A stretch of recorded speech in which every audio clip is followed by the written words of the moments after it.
Gente, no fim de semana, quando eu vi a declaração da Janja sobre o Elon Musk, eu só me perguntava, mas por quê? O que pode sair de positivo de uma declaração dessa? O que o país ganha com isso? Ou então, quem ganha com isso, né? O que me parece é que a primeira-dama ganhou likes da torcida dela e o Elon Musk ganhou uma oportunidade de atacar o governo brasileiro, assim de graça.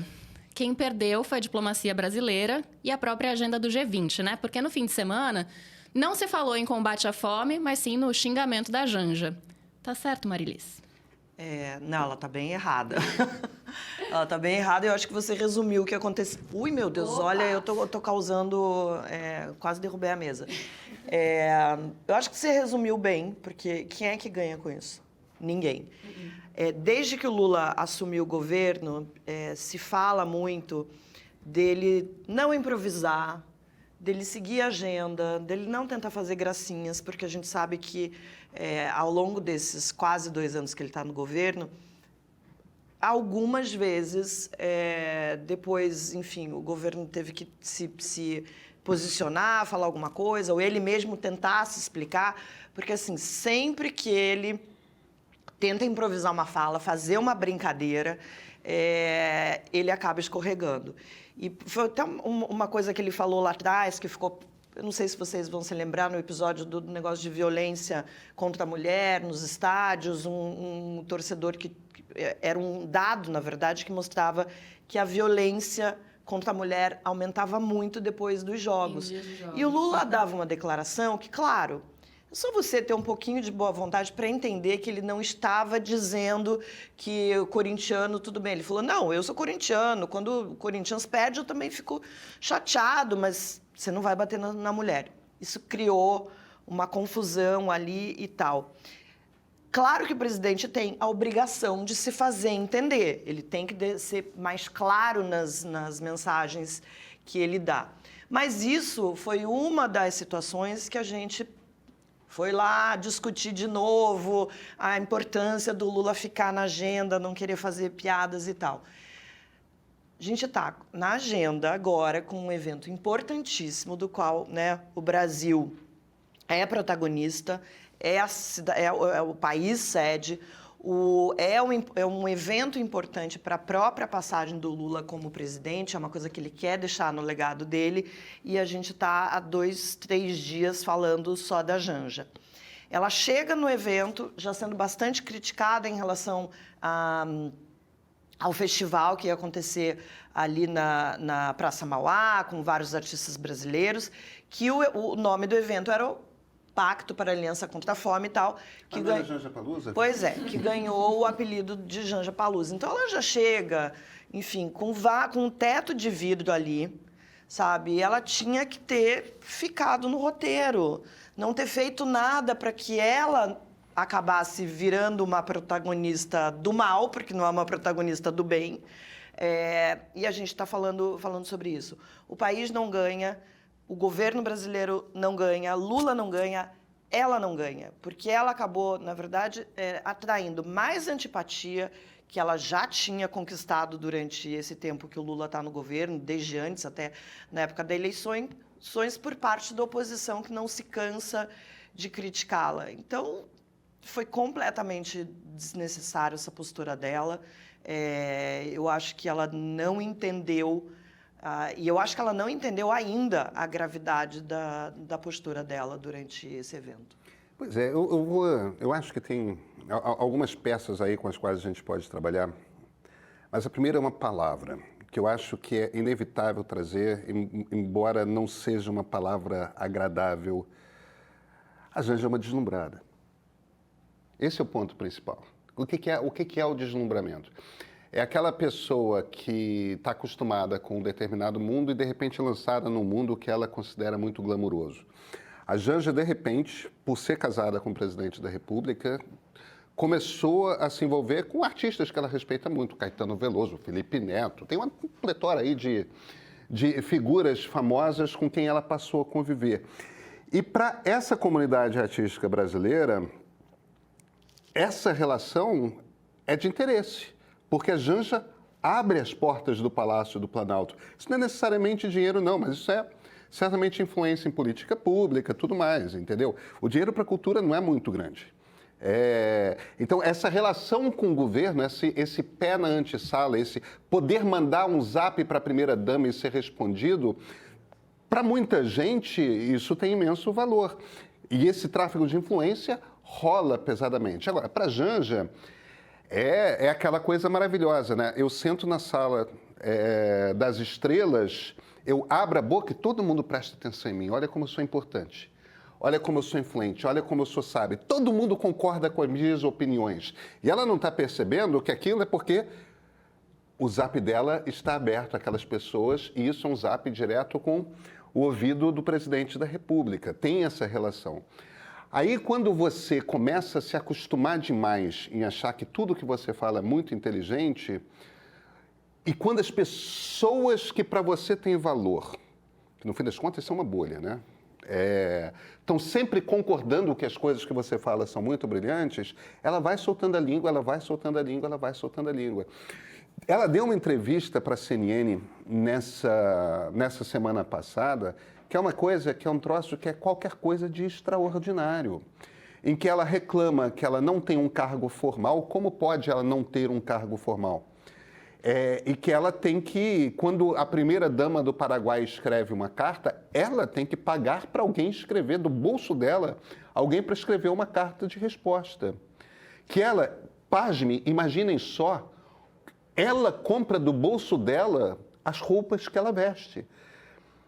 Veja, eu acho que tem duas coisas aí nesse pacote dessa entrevista. A primeira coisa eu acho super razoável que exista um cargo de primeira-dama.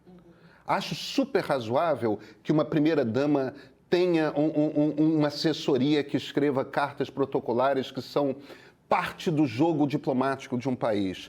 Acho que uma primeira-dama, por ser casada com o presidente da República, de fato tem uma influência no debate público e me parece razoável que essa influência seja usada para alguma coisa. Michelle Obama usava para combater obesidade. Entendeu? Que é um problema de saúde pública grave nos Estados Unidos. Fica parecendo besteira, as pessoas são gordinhas, isso, aquilo. Não, isso mata as pessoas de coração. Entende? Então, o uso que uma primeira-dama dá para a sua influência é super legítimo. Isso é uma coisa. Eu acho que o pedido dela por haver um cargo formal é justo. E olha, no momento que o governo brasileiro, se algum governo brasileiro tentar formalizar um cargo de primeira-dama com uma estrutura de assessoria, que vai gastar, sei lá, 5, 10 milhões de reais por ano, vai ter um bando de moralistas dizendo, que absurdo, desperdício, aquilo é um pingo no orçamento e faz parte do jogo. A maior parte das democracias tem. Isso é uma coisa. Outra coisa mas não é possível que ela não tenha a mais vaga noção de como bate no ouvido das pessoas. Imagina, eu tenho que pagar do meu bolso as minhas roupas. Luísa, quem que paga as suas roupas? Eu mesma. Você não recebe um bolsa central do meio? Inclusive, chefe, posso deixar na sua mesa? Fala, na verdade, assim, eu queria só... Tem umas pessoas aqui escrevendo pra gente, a audiência do meio, questionando, né? A Luciana, ela diz, eu acho que essa crítica à Janja, ela começa a ficar exagerada, né? Porque quando o Milei xingou o Lula, não foi a mesma coisa. A questão muita gente xinga o Elon Musk, né? O problema é qual é o tamanho do seu cargo, qual é o tamanho que as suas palavras podem ter, o que tipo de reflexo isso pode trazer para a política. Então, assim, até a gente que fala aqui para as pessoas que estão assistindo, né? Quando a gente abre o microfone, tem uma responsabilidade nisso. A gente precisa pensar no que a gente está falando, porque você fala e vai para a internet... Isso ganha uma proporção que não é que nem você falar no bar com seus amigos, na sala da sua casa. Pelo amor de Deus. Eu xingo o Elon Musk. Exatamente. Mas se eu xingo o Elon Musk, eu não abro um problema para a diplomacia brasileira na relação entre os Estados Unidos e o Brasil. Não vira uma questão institucional. Então, a crítica aqui é essa. Porque quando ela fala mal do Elon Musk... o Elon Musk não sentiu no coração dele assim, nossa, a Janja falou mal de mim hoje. Será que eu estou agindo errado? Será que eu devia repensar os meus atos? Será que eu devia ser uma pessoa melhor? Parar de lutar contra a democracia? Não aconteceu aconteceu isso, sabe? Ele foi lá e fez um tweet, ou como é que chama agora o tweet no X? Não sei. É o tweet Mas mesmo. ele escreveu lá uma mensagem falando, vocês vão perder a eleição. Então, assim, pra que criar inimizade com uma pessoa que tem um poder desse tamanho, que já não gosta do governo, sabe? Pra quê, gente? A minha pergunta do fim de semana todo, pra quê? Assim, não sei. Eu acho assim, desde que a Janja teve muito protagonismo durante a campanha ali e tal, vou falar, entrar em caixinhas. Eu totalmente compreendo a postura da classe artística, que foi muito maltratada no último governo do Bolsonaro. Foi demonizada. Até hoje a gente vê as pessoas falando de uma forma completamente errada sobre como funciona a Lei Rouanet, fazendo esse tipo de provocação, achando que artista é vagabundo, que mama na teta do governo, aquelas coisas que a gente está vendo há anos. Eu acho natural que essa classe artística esteja se sentindo acolhida, esteja se sentindo valorizada por esse governo, que a figura da Janja é uma figura que faz essa ponte. Não acho que haja nada de errado nessa relação. Mas o problema é quando você usa isso. Eu concordo com você. Eu acho que esse deslumbramento acaba favorecendo um descolamento da realidade. E, diferentemente do que a gente vê o Lula erra no discurso às vezes fala muito para a militância, mas a gente vê que ele tem feito um exercício exatamente o contrário, de falar para todos os brasileiros, mesmo para aqueles que não votaram nele, de conversar com esse eleitor, porque ele sabe que, se ele quiser se reeleger em 2026, vai ser uma eleição muito difícil, independentemente de quem seja esse candidato na direita, e ele precisa construir essas pontes com esse eleitor. E o que a gente vê, né, nesses 2 anos da Janja é exatamente o oposto. É falando só para o eleitorado, e não é nem para o eleitor que votou no Lula, porque muita gente que votou no Lula não é petista. Falando para esse eleitorado, que é o eleitorado lulista, principalmente, para essa bolha intelectual, é para essas pessoas que ela está falando. E não melhora nada a política interna, não melhora a política do governo, não melhora as relações internacionais. Eu acho que o Elon Musk, inclusive, foi infinitamente mais inteligente do que ela na resposta que ele deu, porque ele podia também ter respondido com algum xingamento, alguma coisa misógina, alguma coisa... E ele dá uma resposta que é uma provocação que serve para toda essa oposição surfar em cima, e ele faz uma provocação que não é mentirosa. Que é uma provocação que, de fato, pode se concretizar em 2026. Então, a gente está aqui já, não sei quanto, sei lá, quase 20 minutos falando sobre essa questão, porque é uma questão que vai ficar...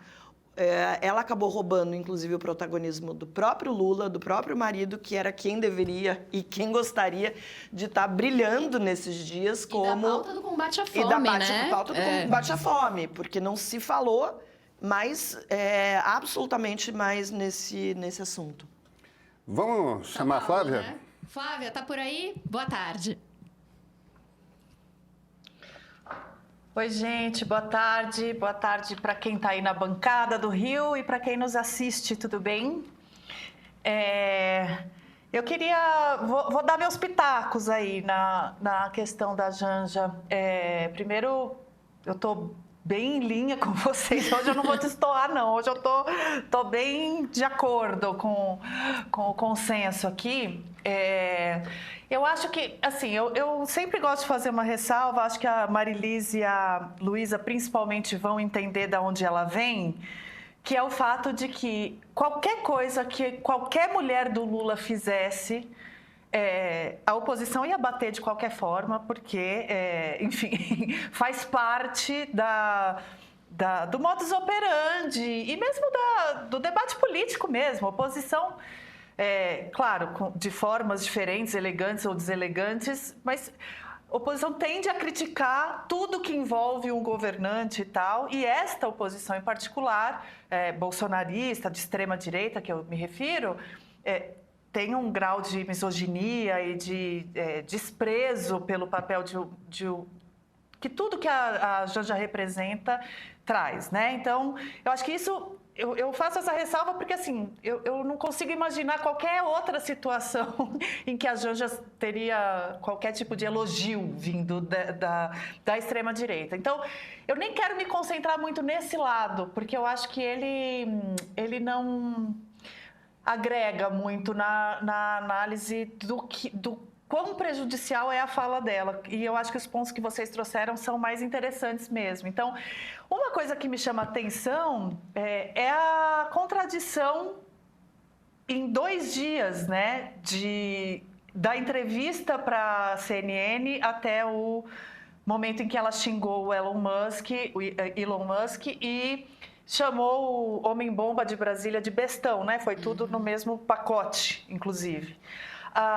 Que é o fato de que 2 dias antes ela estava reivindicando oficialidade para o que ela representa, para o que ela é, para o fato de ela ser mulher do presidente e, no papel de primeira-dama, merecer um gabinete, um cargo, oficializar o papel político que ela tem.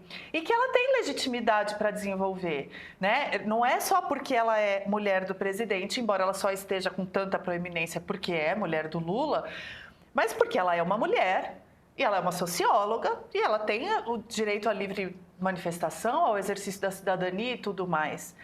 Agora, a partir do momento que ela reivindica um cargo, uma posição mais oficial, uma voz oficial do Brasil, ela imediatamente traria com isso a liturgia que isso obriga uma primeira-dama a ter, né? Eu acho que mesmo sem ter esse cargo, essa liturgia já se deve, ela já deveria ter tido, tanto que a gente está aqui discutindo isso. Agora, ainda mais ela desejando tanto um cargo, uma oficialidade.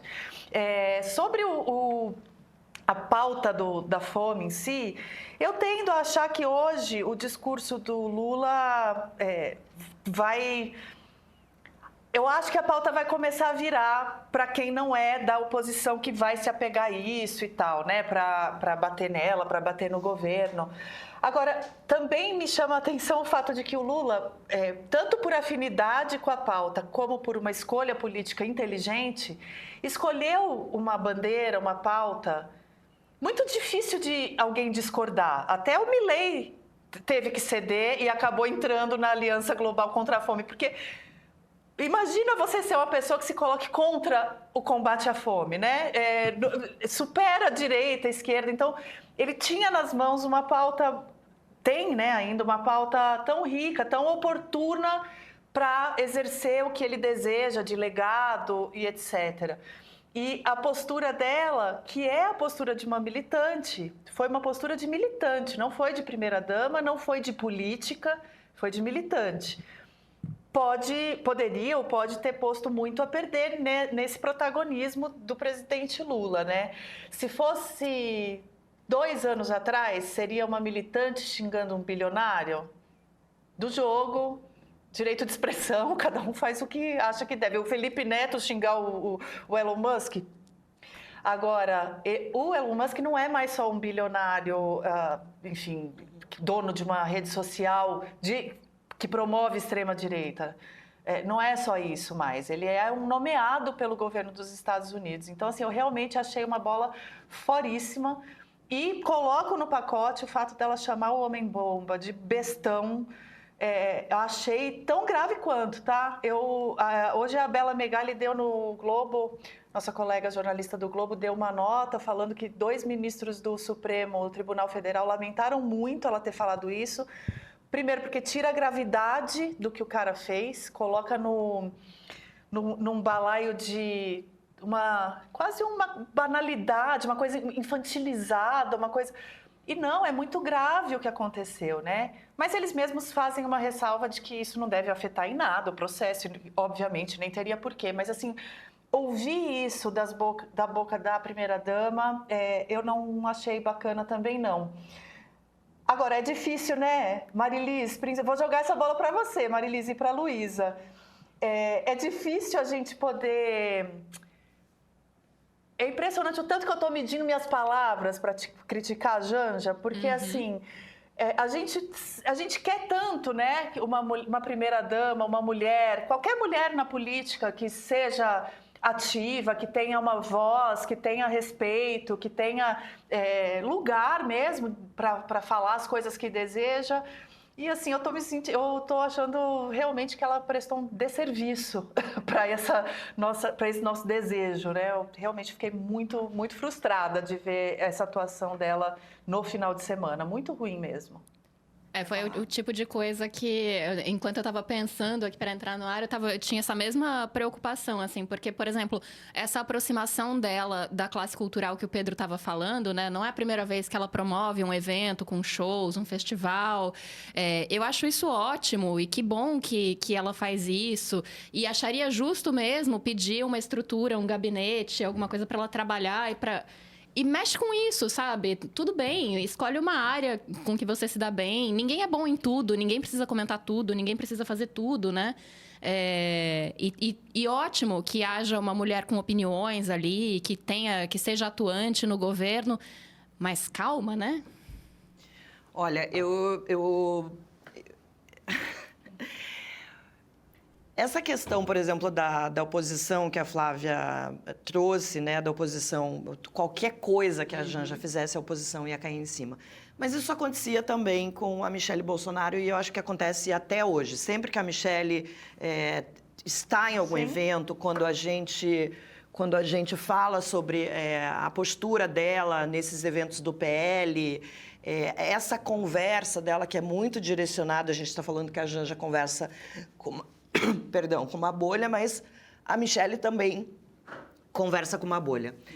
A diferença, Flávia, é que eu acho que a imprensa como um todo tem muito mais boa vontade com a Janja do que com a Michelle. Eu acho que são tratamentos desiguais, são pessoas desiguais, também com um comportamento diferente, mas eu acho que a imprensa pega muito leve com a Janja. Eu acho que a imprensa tem, sim, mais boa vontade com a Janja do que a Michelle, talvez por toda a bagagem que ela tem, como você mesma falou, ela é uma socióloga, ela é uma mulher que tem um preparo para falar sobre... tem o seu lugar de fala para falar sobre muitas questões que estão postas à mesa, inclusive a questão da fome.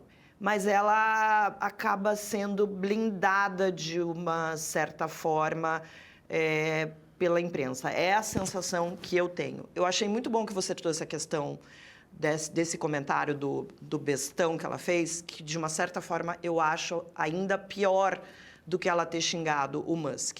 É uma questão extremamente delicada que a gente está vivendo no Brasil. A gente está tentando entender essa radicalização do bolsonarismo, essa radicalização de uma faixa etária mais alta no Brasil. A gente está falando de idosos aí que foram absorvidos por esse bolsonarismo, que são usados... Sociológico é um aí, fenômeno né? sociológico. E eu acho que ela acaba diminuindo a gravidade desse episódio, que foi muito grave mesmo. As pessoas fizeram piada, tem meme, mas tudo aquilo que a gente viu nos últimos dias, do cara ter saído de casa, ter abandonado a família, a mulher mesmo dele conta que ele pirou depois que o Bolsonaro perdeu a eleição e que entrou num processo de radicalização muito grande. Os irmãos dele falam, aí ele vai para Brasília, aluga lá um cafofinho lá e faz tudo o que fez. Isso não pode virar motivo de piada, isso não pode ser, porque ela ainda que muitos bolsonaristas tenham dito que é só uma pessoa perturbada tal, ele é, de uma certa forma, representativo nesse nesses 20% de eleitores que a gente viu seguirem o Bolsonaro nesses anos todos e que continuam seguindo. E tem uma família destruída aí também, né, Marilis? Tem toda uma questão para ser observada. E, de novo, sabe, vai chegar algum comentário aqui falando, mas na internet tinha um monte de meme, um monte de gente fez piada com isso. A internet de novo, pode fazer, a internet é a internet, a primeira-dama é a primeira-dama, gente. São duas coisas completamente diferentes. Você aí do seu sofá, que não está representando governo nenhum, é diferente da primeira-dama. Ponto.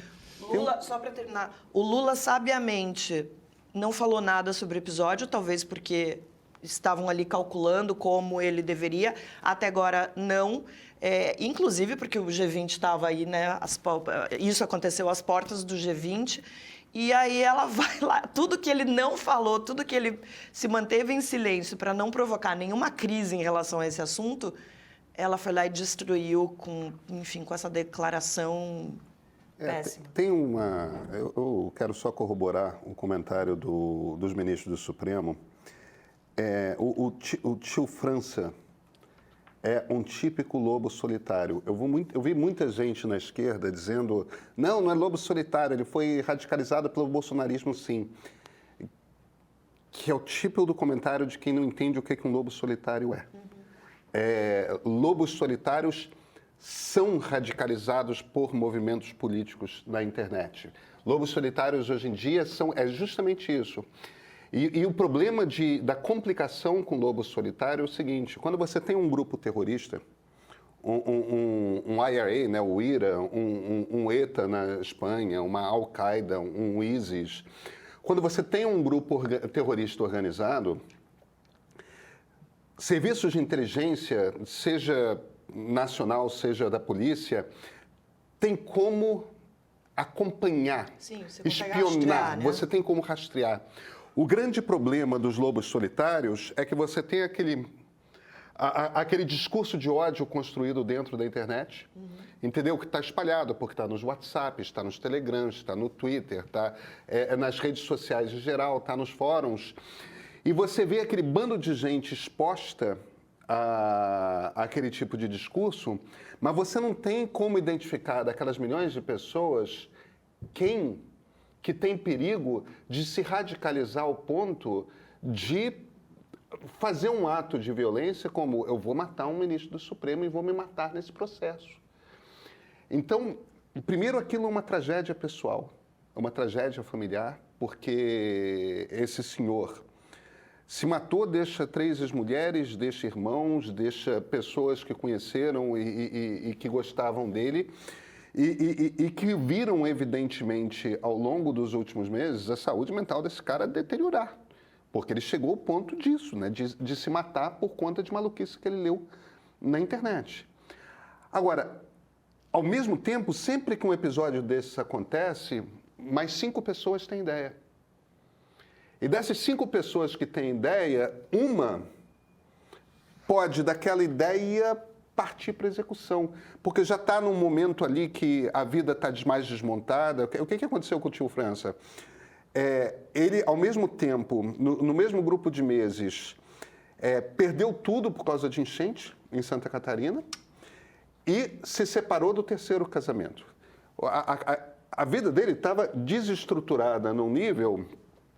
Tipo, nesses momentos de desespero pessoal, de você perde as raízes mesmo, né? Você perde esse ato de ele deixar... De alugar um apartamento em Brasília. Esse ato de deixar a cidade, Caxias do Sul, e se mudar para Brasília... Rio do Sul, perdão. Santa Catarina. Caxias do Sul é Rio Grande do Sul. Esse ato de você se deslocar é o ponto em que você perde por completo o contato com a sua vida. Tipo, a sua vida deixou de existir ali. Ali ele estava completamente desestruturado, ele já não via mais sentido na vida, ele já não via mais... Quer dizer, é um lugar que é um lugar sombrio que um ser humano pode chegar. E simultaneamente, você tem o risco de virar um gato que outro vai copiar esse gato, entendeu? Que é o copycat, é a coisa do... que é um dos riscos que traz essa ideia do lobo solitário, e esse ambiente de radicalização continua lá.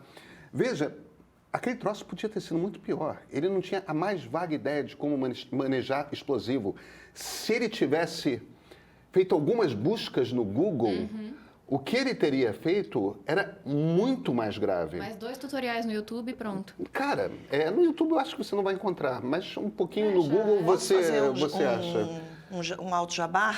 Por favor. Porque eu falo sobre isso na coluna, a gente está na segunda, já estou até perdida com o tempo, que saiu na quinta-feira passada. Eu falo sobre esse processo de radicalização dessas pessoas, da questão do lobo solitário, que ela está tão absorvida nessa radicalização que ela se vê uma parte importante nesse processo.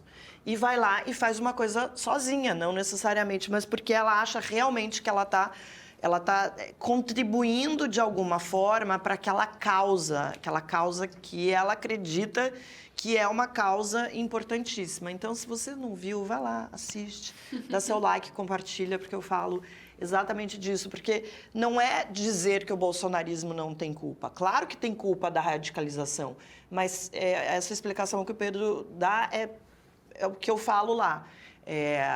Esse lobo solitário, ele age e acaba sendo muito mais perigoso do que um movimento. É o guarda da esquina.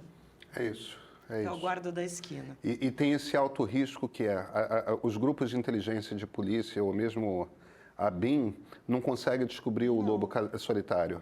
Porque justamente por ele estar radicalizado, porém solto, pode ser qualquer uma daquelas pessoas malucas que estão trocando teoria conspiratória.